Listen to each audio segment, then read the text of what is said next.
Halo mga kakusina! Andito na naman si Ay Kusina upang maghandog sa inyo ng isang recipe. Ang gagawin ko po ngayon ay gagawa po ako ng chocolate chiffon cake. Ang mga sangkap po natin sa ating chocolate chiffon cake ay cups of all-purpose flour, pero kinuhaan ko po siya ng 2 tablespoon of all-purpose flour at saka nilagyan ko po siya ng 2 tablespoon of cornstarch. Tapos salt, 1 teaspoon salt, 1 half cup of cocoa powder, 1 teaspoon of baking soda, 2/3 cups of evaporated milk, 1 half cup oil, 1 teaspoon of baking powder, and 2/3 cup of sugar. At saka yung pieces of egg yolks. So, ang mga sangkap din natin sa ating meringue ay pieces of egg whites, 1 teaspoon of cream of tartar, and 1 half cup of sugar. Or milk po natin ito. Yan po ang ating unang gagawin. Yung kakao natin po ay mimelt po natin dito. Pwede natin siya ihalo doon sa flour natin at pwede din natin gawin na ganito. So, we need po dito ng 1/3 cup of hot water. So, 1/3 po ito na hot water. Add the evaporated milk. Again, until well combined.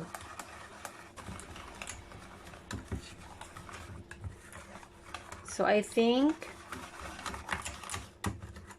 is not finished.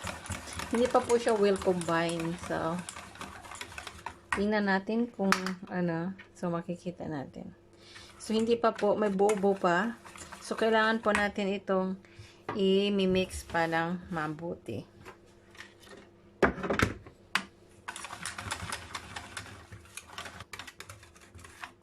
And then, after this, kung nakita natin na na-mix na siya ng mabuti, tingnan po natin. So, i-ano natin siya nito. Kasi nakikita pa ganito. Sa mga gilid-gilid niya. So, okay na po siya. Nami-mix na po siya na mabuti. Okay na. We will add the oil, vegetable oil, or canola oil. So, we'll combine na po ito. Pwede na po ito. So, we will separate this. Then, we will sip the dry ingredients. Ingredients natin. Yung ating baking soda.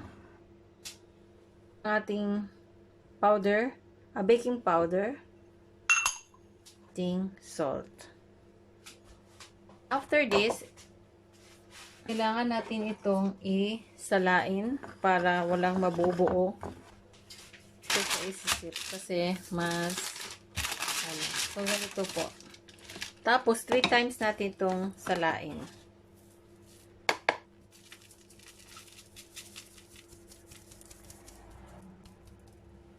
Ganito. Salain pa natin. So 1 more to go.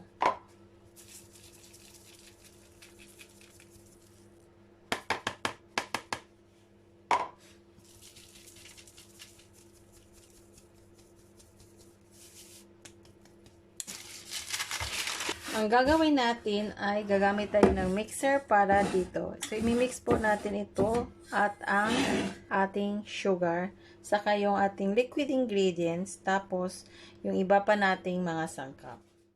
Yung ating egg yolks, i-mix po natin sa stand mixer. Ganito.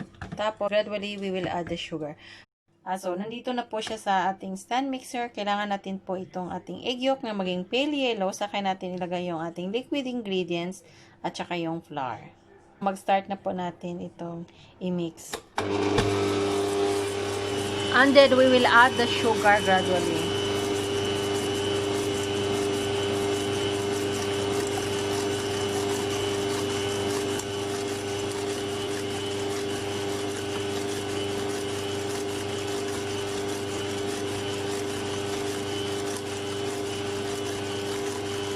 So, bilisan po natin ang ating pag-mix.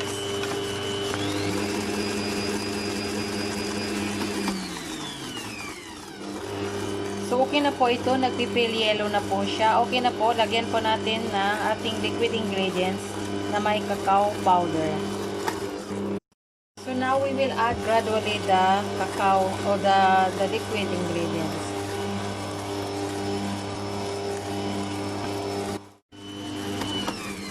Now, we will add gradually our dry ingredients.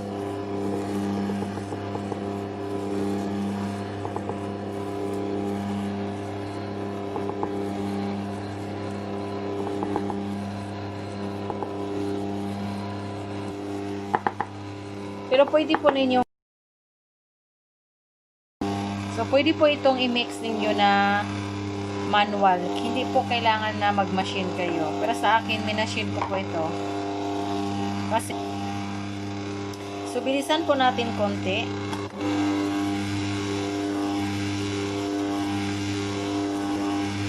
And then bilisan pa po natin.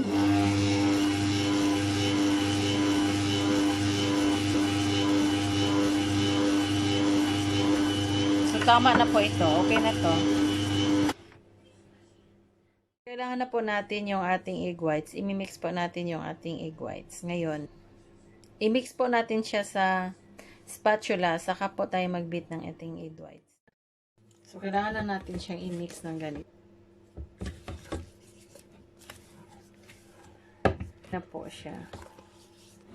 Okay na po to. We will set aside this one. So, ito ng ating egg whites. I-mix na po natin ito. So, ito. Mag-mix na po tayo ng ating egg whites.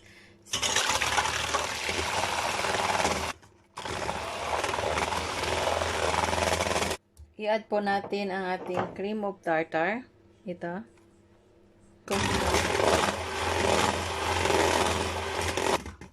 And now, we will add gradually the sugar.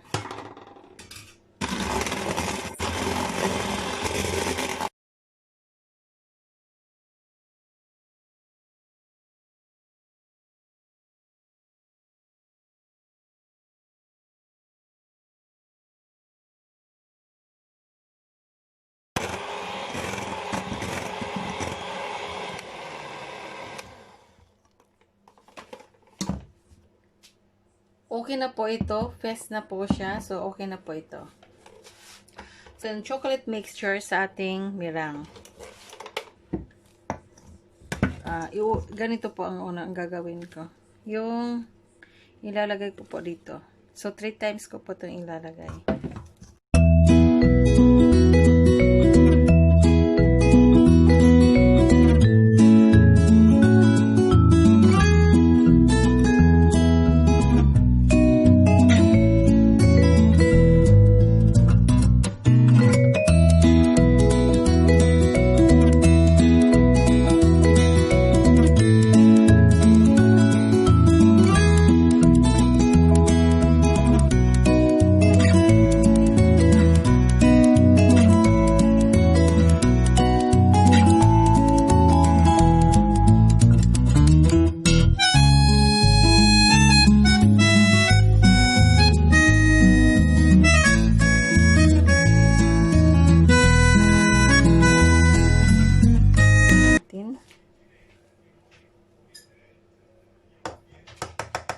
At ito, lightly lang. So, base at the preheated oven of 160 degrees Celsius, and we will bake this for 1 hour or until done. So, ibibake na po natin ito. So, ito na po ang ating chocolate chiffon cake. Natapos ko na po itong na-bake at saka napalamig ko na po. So, i-unmold ko na ito ngayon, yung ating chocolate chiffon cake. So, i-unmold ko na po ito.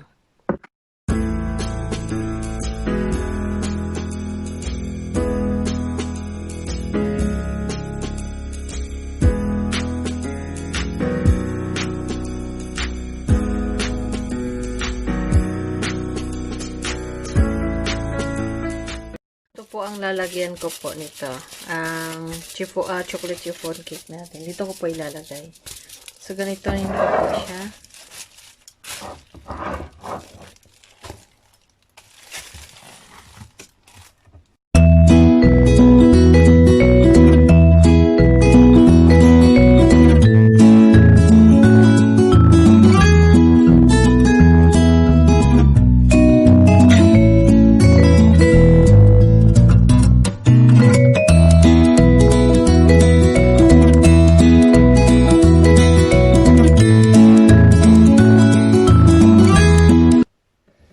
So, ito po, tingnan natin ang gilid-gilid. Ang ito.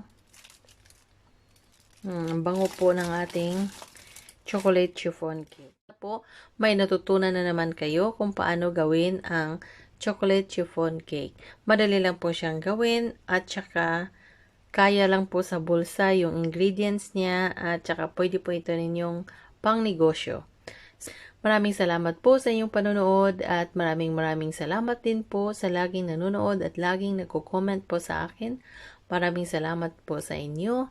Po ngayon sa healthy na pangangatawan at magandang kalagayan. So, please don't forget to like, to share, to comment, and to subscribe to my channel. Po, manood kayo ulit sa susunod ko pa na video. Maraming salamat po sa inyo. See you next time. God bless you. Bye.